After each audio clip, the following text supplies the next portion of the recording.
Hello, everyone, and welcome back to Fair Fight, North Carolina. I'm your host, Bobby Jones, and once again here with the great Scott Peoples. A lot of things have happened here, both in the state of North Carolina and nationally, and to be honest, internationally. There's a lot to get into, but what I want to do specifically for the state of North Carolina is talk a little bit about the past week, from the speech that was given at Fort Bragg to the Army celebration, as they call it, parade in D.C., but then also the No Kings rally that was held in multiple places in North Carolina. What is your impression, Scott?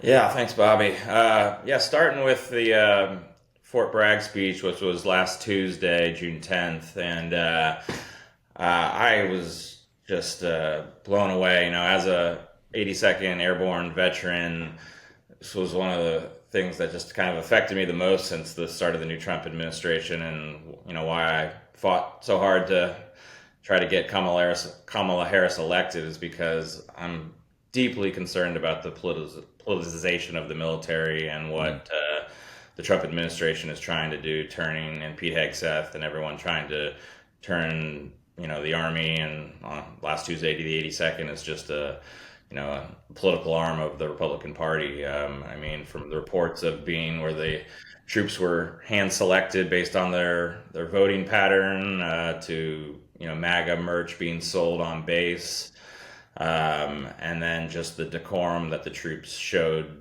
while President Trump went on to bash the former commander in chief, President Biden, Hmm.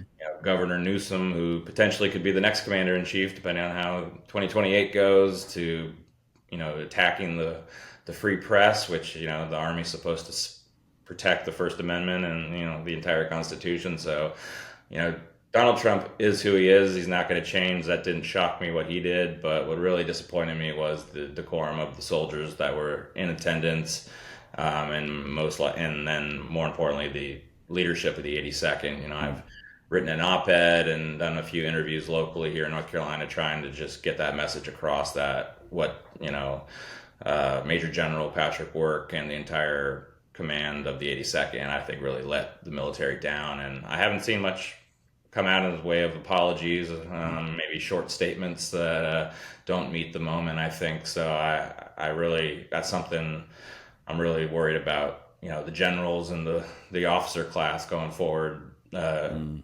not speaking out like people did in 2020 as far as the politicization goes.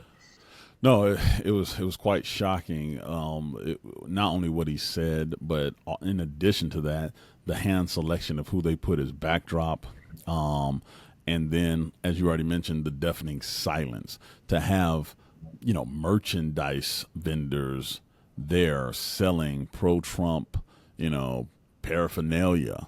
I mean, it was ridiculous. If for no other reason, it was just classless and tacky. But the big strategic picture is forcing military members into propaganda boxes and making them become even more indoctrinated. We had American soldiers boo American citizens. Right. I mean, it's that simple. It's mind blowing. The display in Washington D.C. kind of freaked people out. Well, the thought of it freaked people out. Then they saw the actual parade, Yeah. and you know, I know a little bit about close order drill. So do you. Right. That whole thing was it was borderline depressing because it Right. actually took away from the Army's 250th birthday. To be honest, I mean that Totally. was bad.